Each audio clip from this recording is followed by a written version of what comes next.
Welcome to chapter 7, and this chapter is about subqueries. And as you can tell by the name, subqueries is the subqueries.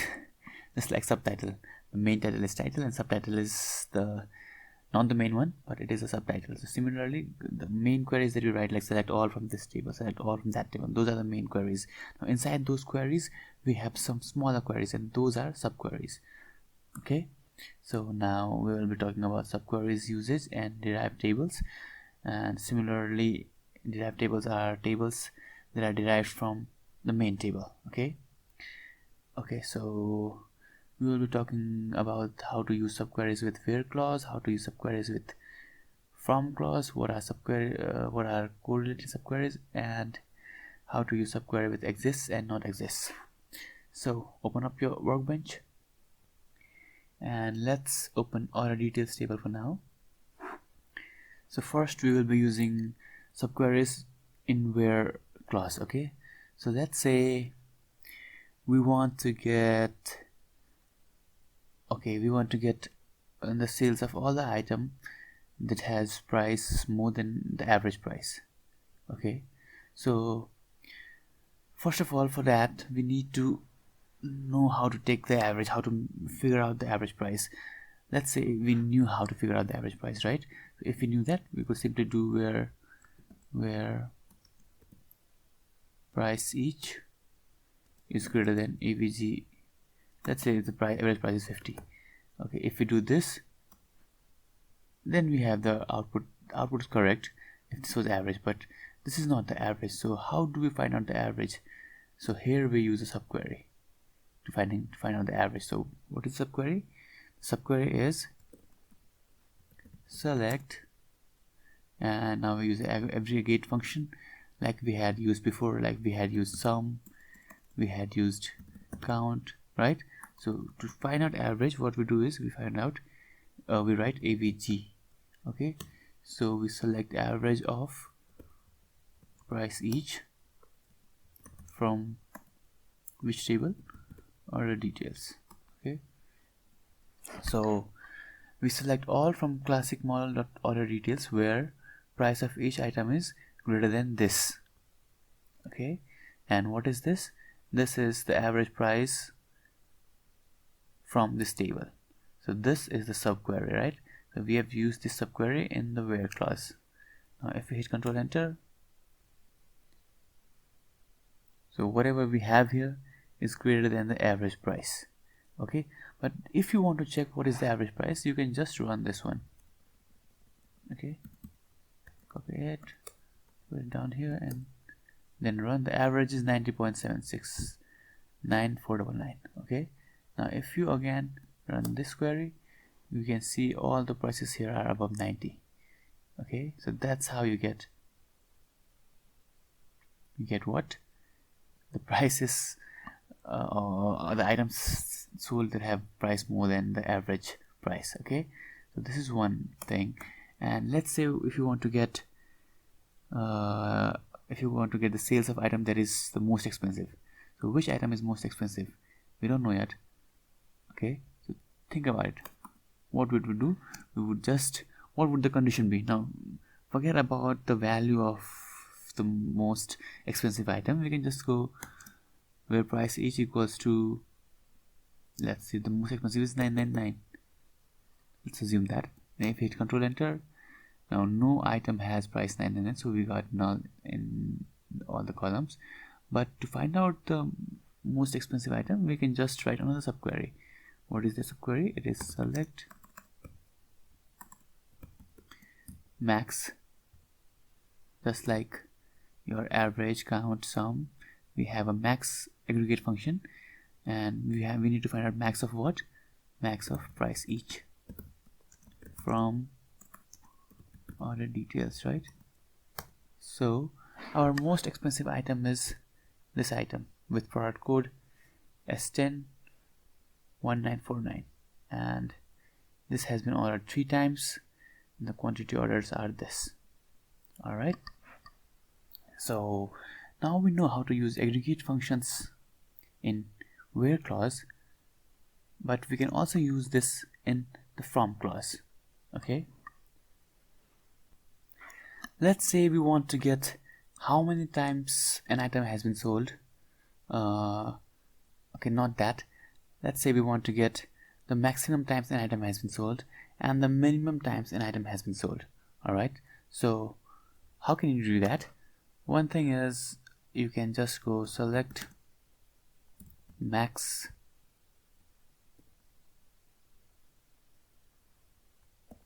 Okay, I think I am doing this wrongly.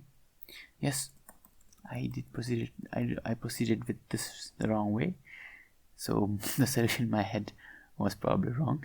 So now what can we do is we can go first of all to check if how many times an item has been sold. What do we need to do? What did we learn just before this lesson? We just count, right? And we do group by. So we use group by first of all. So first of all, we need to check out how many times an item has been sold. So to do that, we do select count of product code from order details, group by. So what do we group by? We group by product code. So that product code is returned only once and all the times that has been sold is counted. So this product code has been ordered 28 times. Now which product code is this? Let's also select product code. Okay.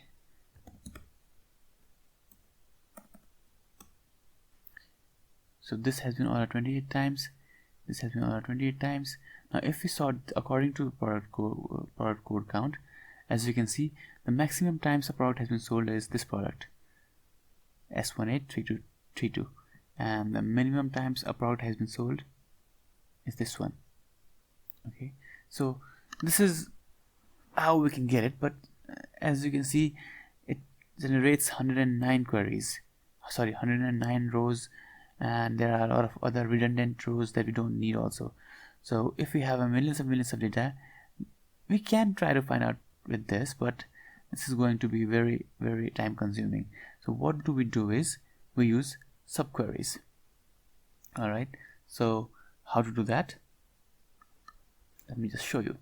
Now let's say there was another way we could write like this. Select let's say we wanted to select the maximum times a product code has been sold, right?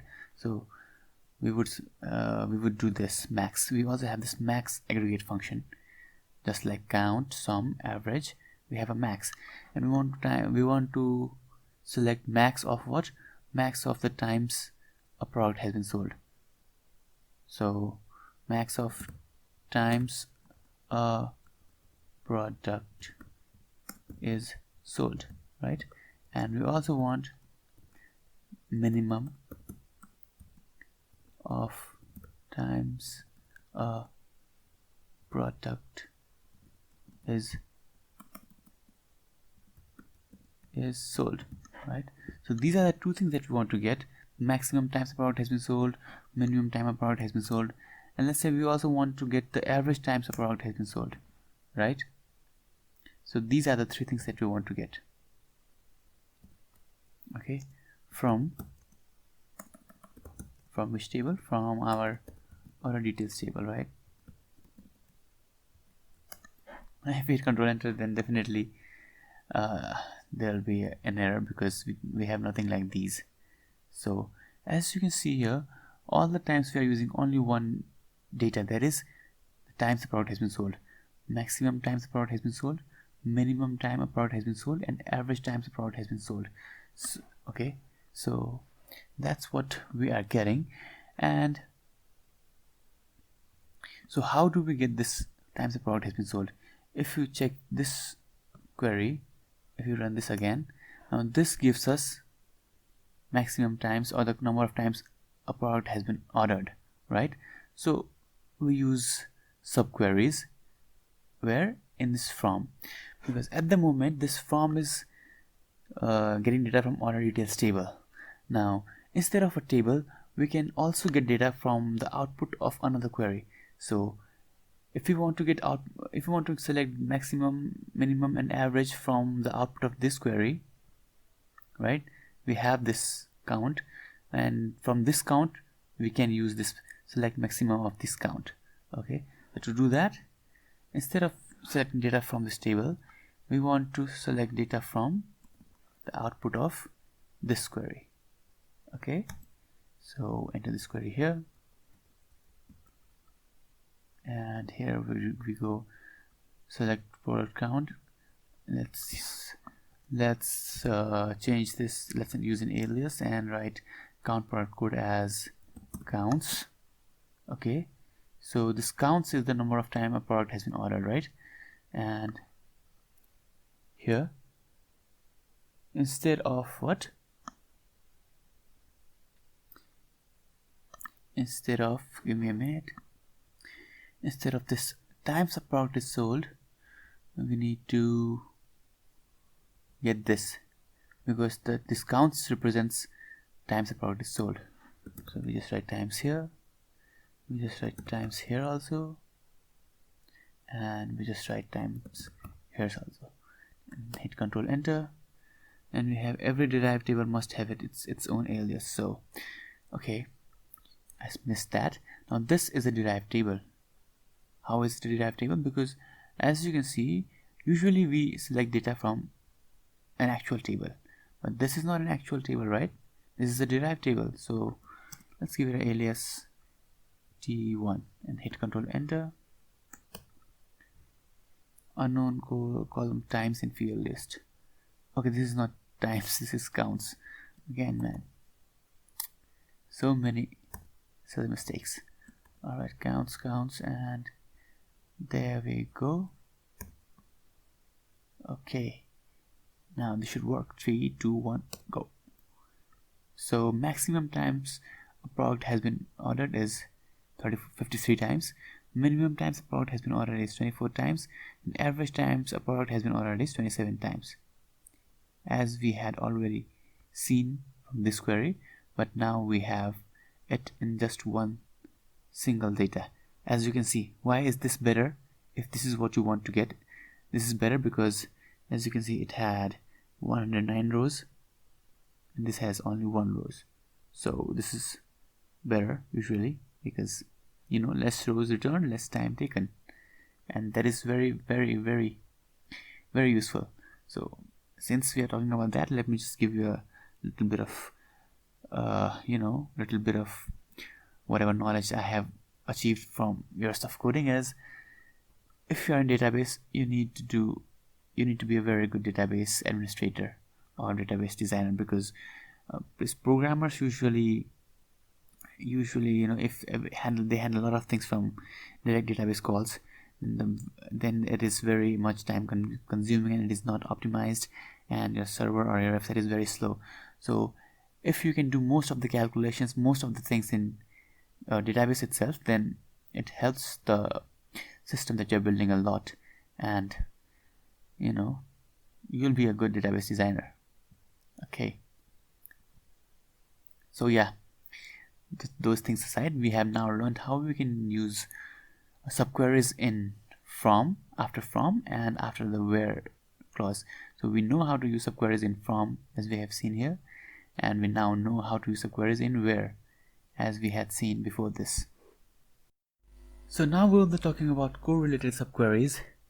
The difference between a correlated subquery and a normal subquery is that when you take the subquery part in a normal subquery and you can run it by itself, so it is not related to the main query. Now in the correlated subquery, if you take it by itself and you try to run it, you cannot run it without the main query. So that is the difference between a correlated subquery and a normal query, right? So let's take an example here. As you can see here, there are, if we just order it by order line number, there are a lot of orders corresponding to an order line number, right?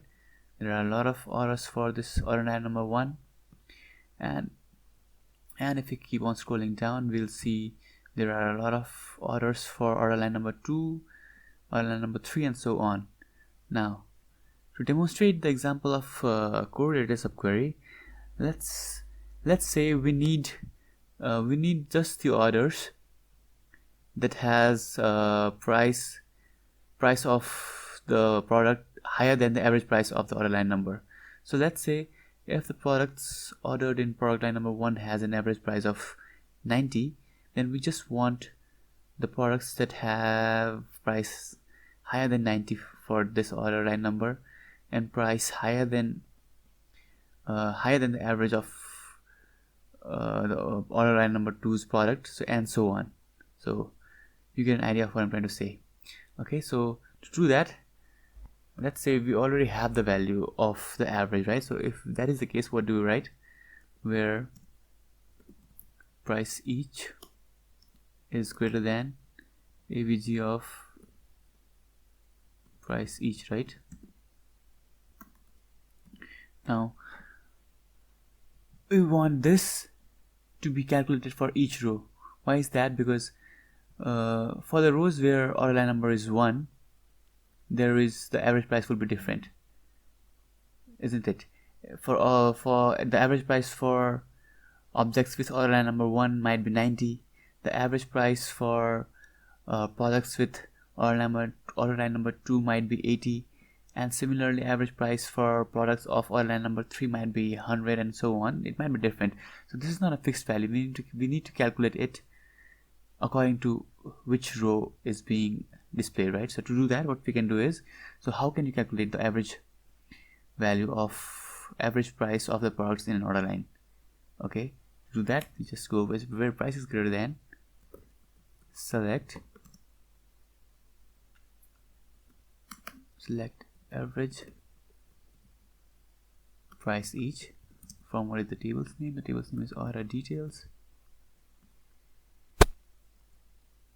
where, now this is the part where the main thing happens, where, so where do you want to calculate the average price from? Where the order line number is what is being returned, right? So what that means is, let's say if this table's alias is t1, where what do we do? Where we do order line number equals to t1 dot order line number. So now if you look at this query, what this query is doing is it is selecting average price. Okay, average price from which rows? So it is, because if you just take one row, the average price is 52.87 itself. So if now, what do you need to do? You need to take all the rows which has the same order line number, right?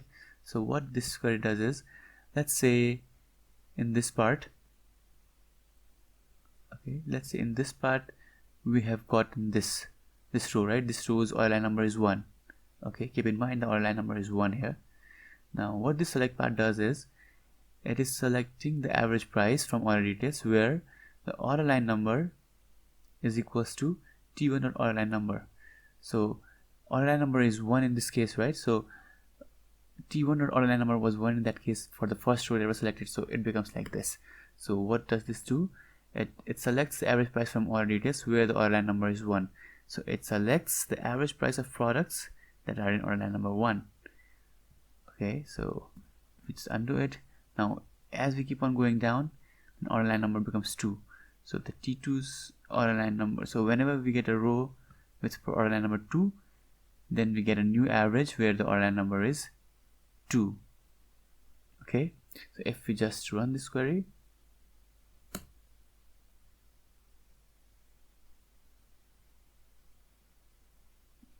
now you can see it took a lot of time. It took 1.766 seconds. No, because why is that? Because it is calculating average for each and every row that is being displayed. So for this row, it calculated the subquery.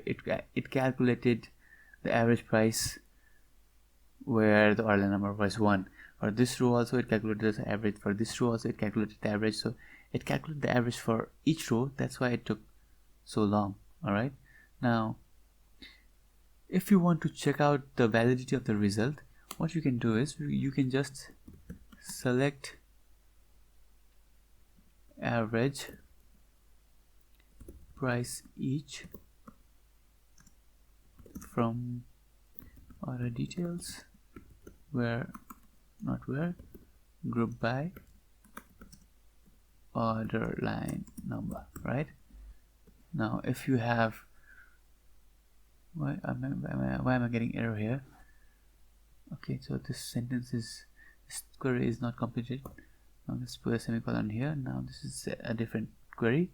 So we are selecting average from order details and we are grouping by the results using order line number. So all the order line number with values 1 will be outputted as single row, and all the rows inside that grouped grouped value will have their average price calculated. So if we check this out,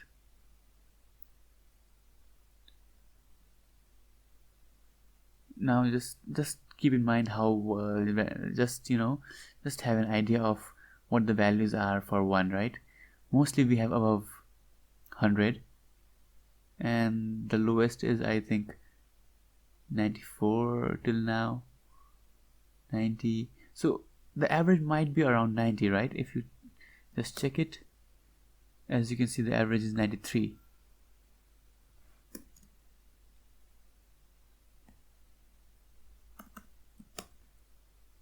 So all the values that were returned here for product line number 1 are above 93. Okay, let's check it out again.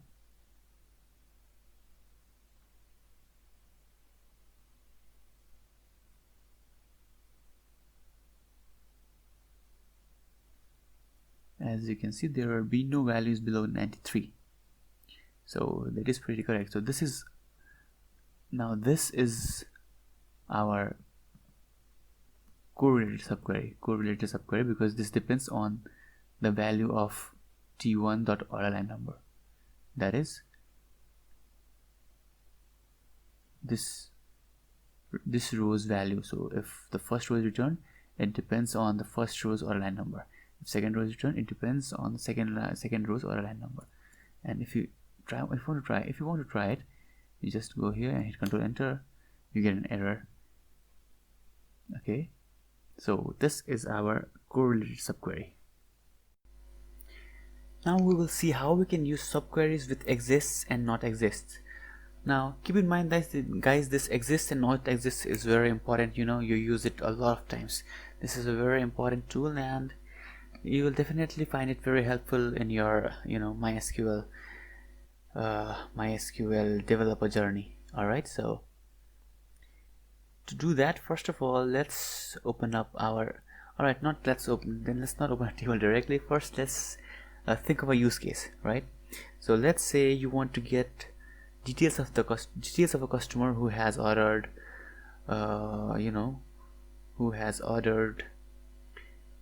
amount or times. So what do you want, guys? Who has ordered, let's say, more than 10 times. Okay, so if you want to do that, let's see how we can do it. So what is our problem at hand? We want to get the details of users who has ordered more than 10 times, right? So first, do we have the kind of data? Let's just check our orders table, right? We go here and we have customer number. If we group by customer number, as you can see, this is 103 has ordered 3 times. This guy has ordered 3 times. This person has ordered 5 times.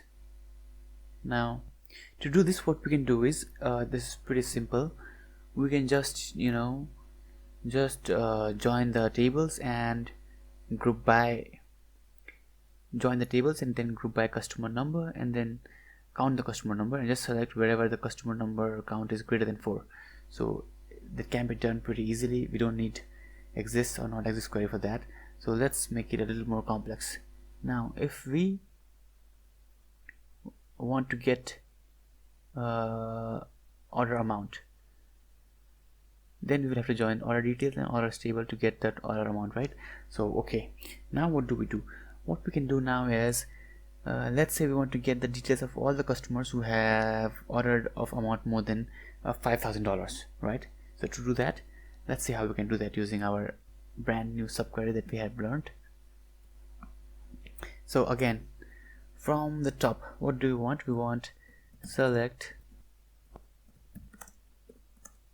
all from customers where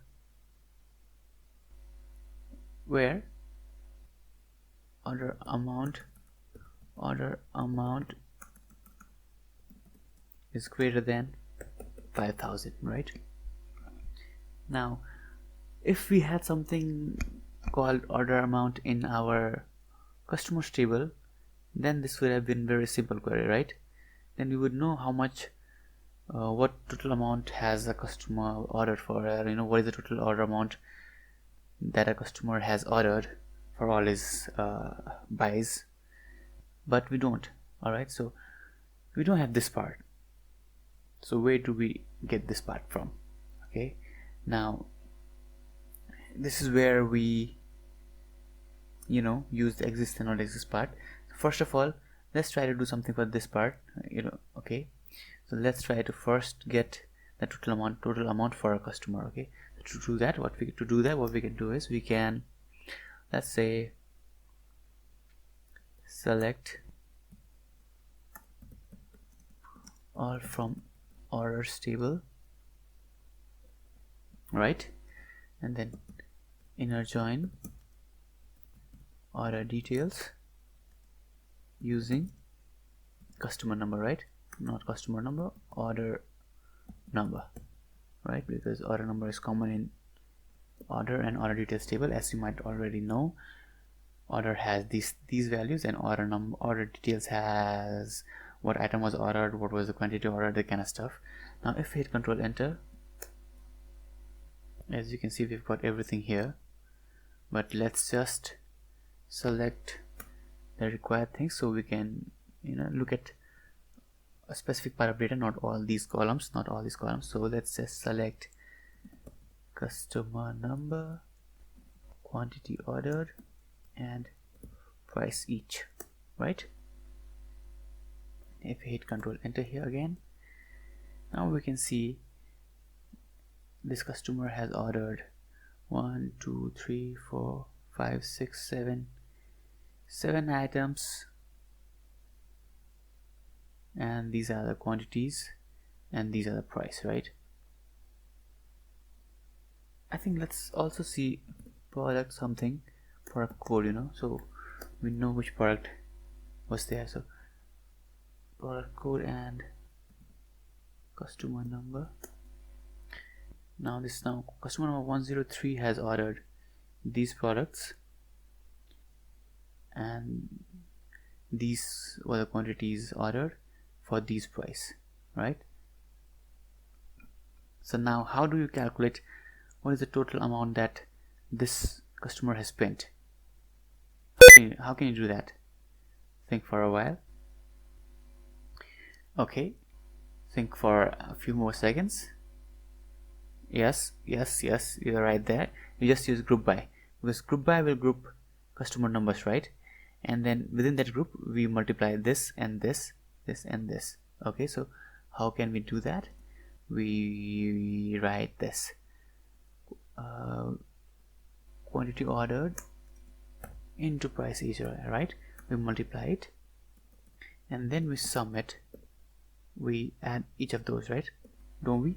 We multiply this with this with this with this, and then we add all of these, and that gives us, what does it give us? It gives us the total amount customer number 103 has spent. Alright, and here what do we do here? Here we go group by customer number, and let's hit Control Enter, and now we know how much each customer has spent. This one has spent this much, customer number 112 has spent this much, 114 has spent this much.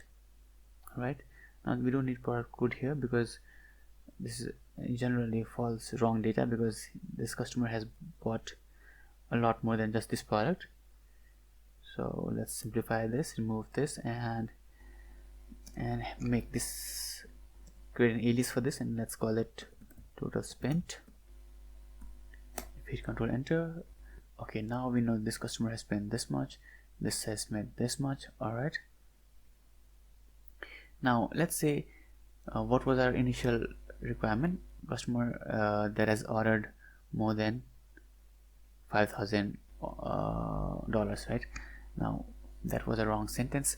A customer that has ordered of amount greater than 5,000. But so it seems all of the customers have ordered of amount greater than 5,000. So let's increase it to 50,000, right? Now if you want this greater than 50,000, what do? We just go here and write having total spent greater than 50,000, right? Not here. We edit here and we hit Control Enter. Now we can see we only have customers that have ordered more than 50,000. See, this is 51,000, nothing less than 50,000. So order amounts are all greater than 50,000. Let's increase it to 100,000 so that our rows are even more reduced. And now we have only the best of our best customers. Alright, so now what do? Now we have our order amount greater than this. Order amount is greater than 100,000. We have this value, right? So how do we use it? Now we have the customer number. How do we get the customer name, okay, what do we want to get? Customer name, customer number, customer address and stuff, so that you can send them gifts or something. How can you do that now? So to get those details, what we do is something similar to what we have done before this, but instead what we do is, let's just copy it, right? And let's write exists here and let's paste our query here. So what this is doing is, as we already know, it is doing this, but instead of getting all these details, what we do is, so first let's open our customers table here again so that it can be a little more clear to you. Okay, so let's open a customer table again.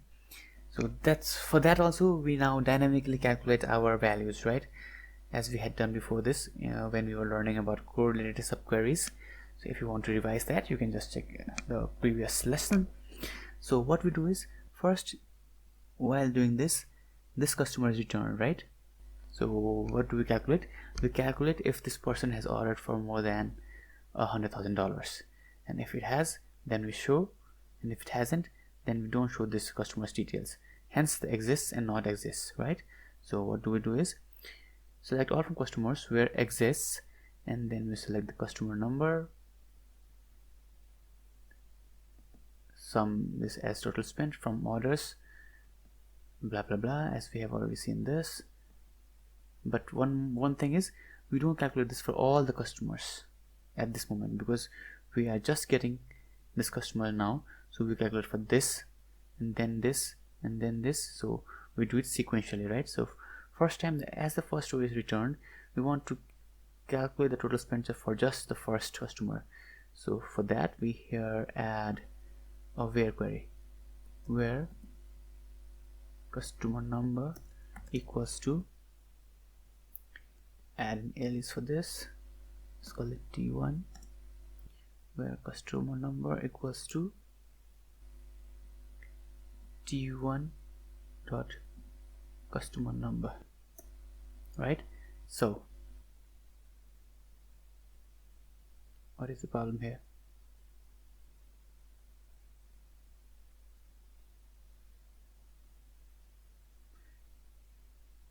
As different from orders, join order details.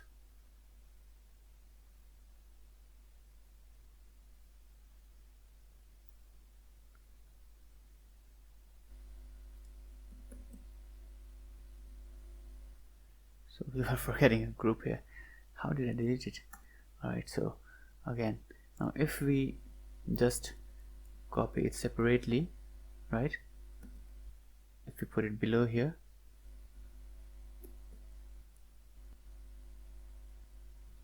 right? And we check what we are doing. So for this, select all of these rows are returned, right? And in where, what do we have? Where we have select customer number, sum of this as total spent from orders, and join these, this, where customer number, so the customer number, this customer number is equals to t1 dot customer number. So this was our t1, right? So this one's customer number 103. So that means, so this will be calculated wherever the customer number is 103. So whole of these query will only be executed for customer number 103 when the first row is returned, and then it will be calculated for 112, and then this will be calculated for 114, and so on.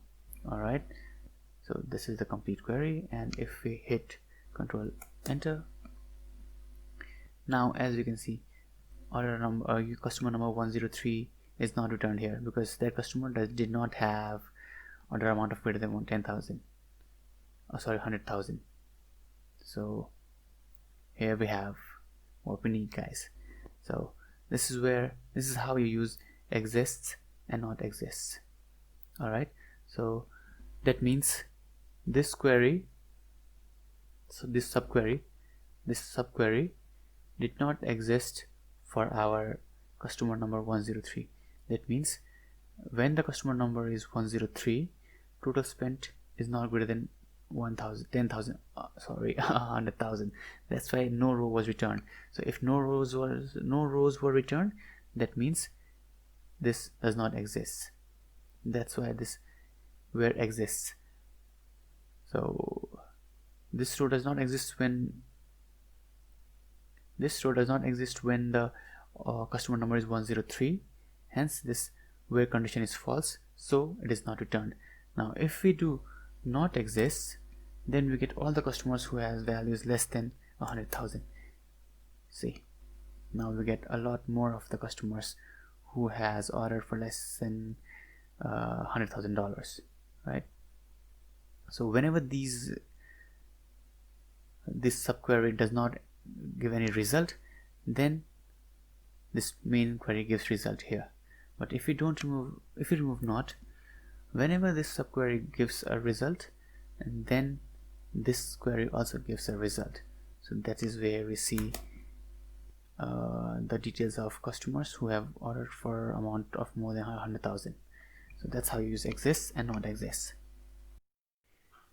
Now we will be learning about derived tables, and here in derived tables we will also be using case to create a column, dynamic column that will seem like a column, and the result is there will be an additional column according to our output. So let's see how we can do that. Now derived tables are very simple, as we have already kind of done it. Like whenever we use a subquery, like select this, and then in the main query also we are selecting something from our subquery. So the subquery is kind of like a derived table, right? Because you are selecting data from the subquery. So let's see it in action. Open up Workbench. Now first let's see a use case. Let's say we want our top 5 selling products, right? Top 5 selling product details. Okay, so now we can get the top 5 selling products from this order details table, right?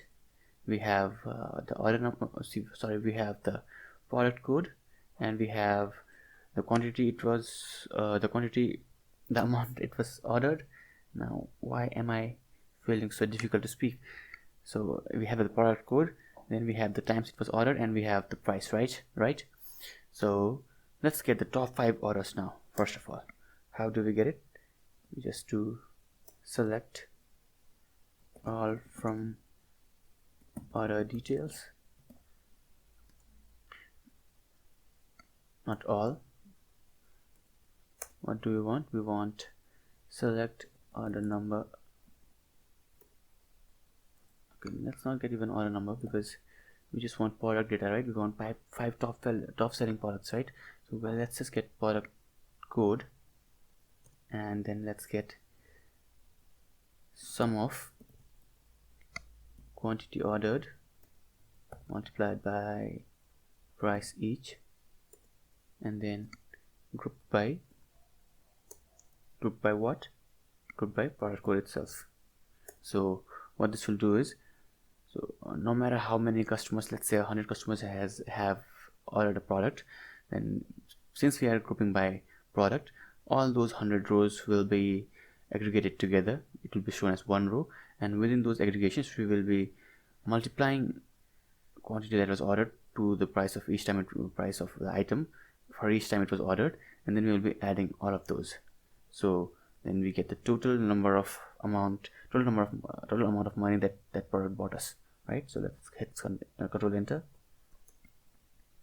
and here we have the list of products and the total money that it bought, right? Product code and sum of quantity ordered and price each. For each, by adding this sum, that means for each time it was ordered. Okay, for each order, it might be ordered 10 times in an order, it might be ordered 20 times in an order, so we will be adding all those, individual orders. Alright, so now we have this. Let's give this an alias. Let's call this sales. Hit control enter. We have the product code and have the sales. Now, but we have the product code, but we don't know what the product name is. Now you want to show this in a presentation, and you are saying, okay guys, so this is the product that we want to focus on more.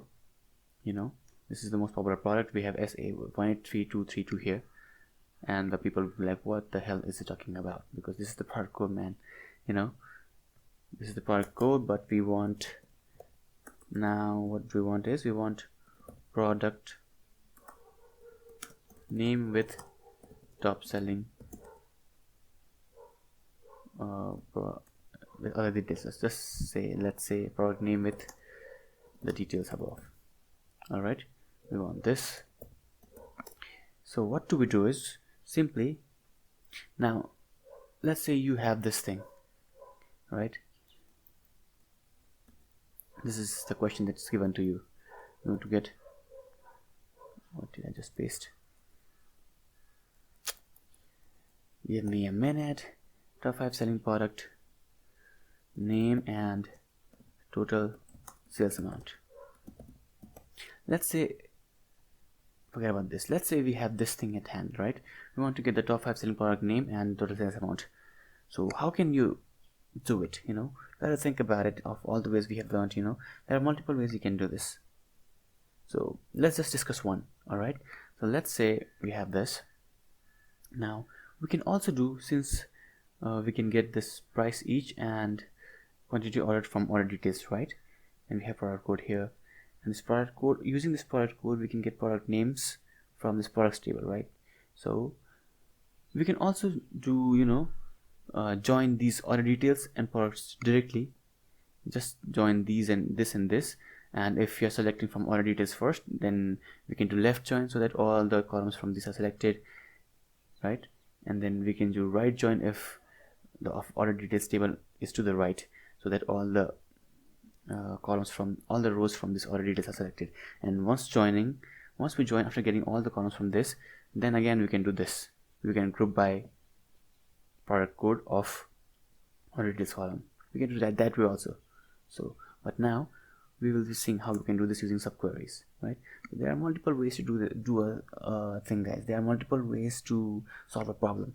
Now we need to be able to select which one is the best, quickest, and the easiest one. Alright, the most clear one, and the one which has less chances of failing in case of different scenarios. Alright, so let's do this. So now what we can do is we can select, let's say, select product name, product code, sales from, now this becomes our subquery, right? We want to select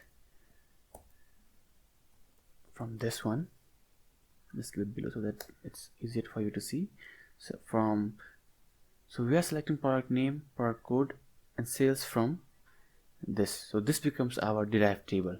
So what was the output? The output was product code and sales. So this is the derived table, right? So we have a product code and we have a we have a sales in a derived table, but we don't have product name.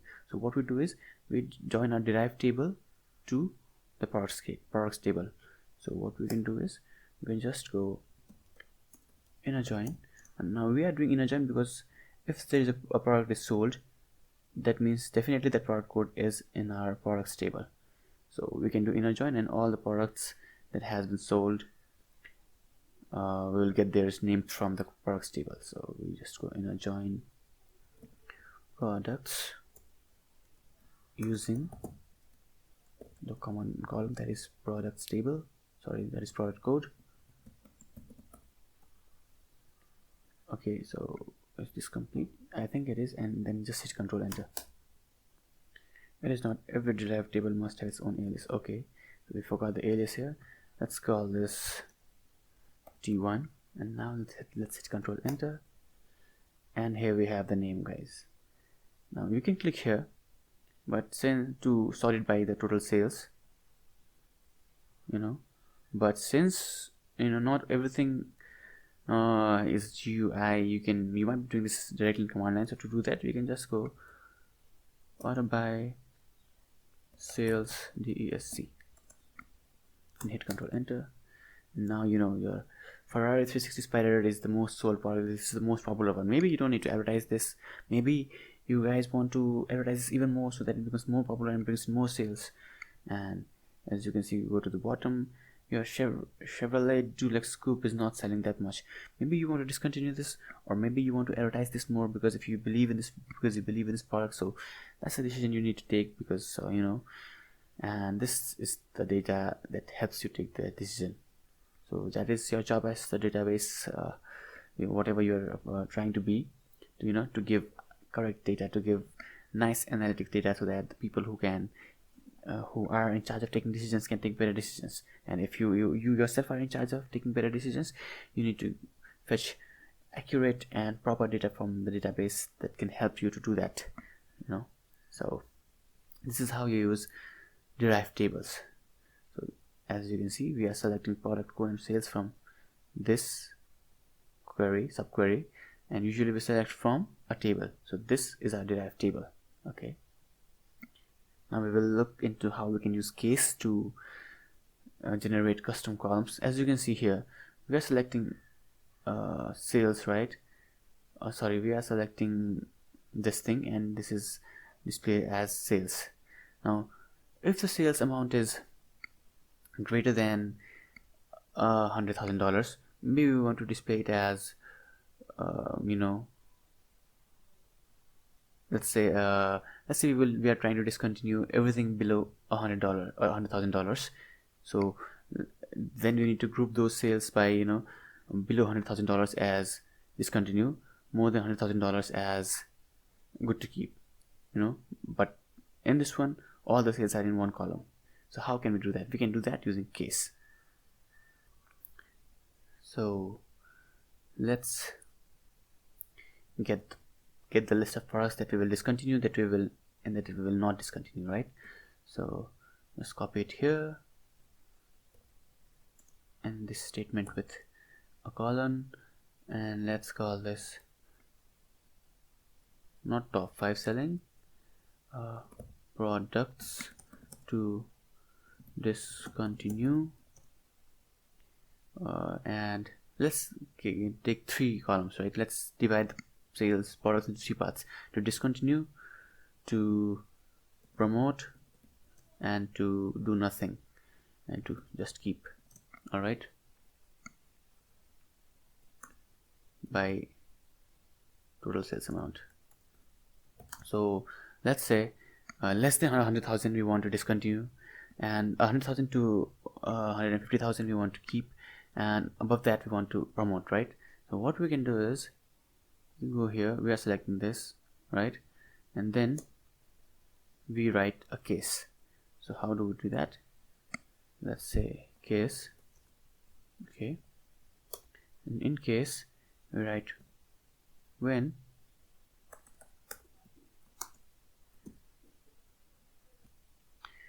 oops, there's an error here, just we forgot to add a comma. When, now here you actually write the condition, when this thing, that is the total sales of an item for product, when this thing is less than 100,000, then what do you want to name it? Let's say we want to name it discontinue, right?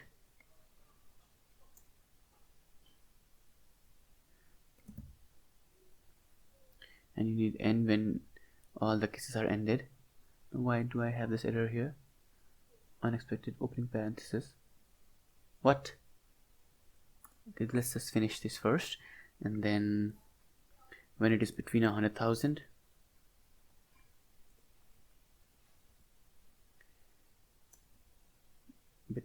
now this can be changed by between 100,000 and 150,000, then it's discontinue, and if it's greater than 150,000, then it is keep or promote. We just want to keep it and test it out how they do by themselves, by word of mouth or something. And then let's say we promote these even more. Okay, why do we have an error here? WHEN, let's make it capital. That's much more readable this way. Okay, now we have this here. Select, this is the first parenthesis.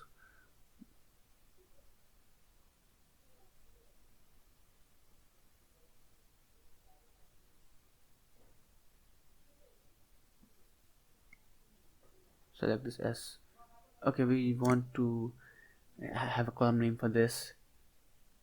Okay, so guys, so I just realized one thing. I was talking to you about, like, this discontinue, this keep, and this promote will become columns. Now think about it. If these actually becomes column, so we will have, let's say, discontinue, keep, and promote. And when the items are discontinued, those values will have something, right? Those columns might have something. But if a product is not in discontinue, that product is in keep, then what will the discontinue column have?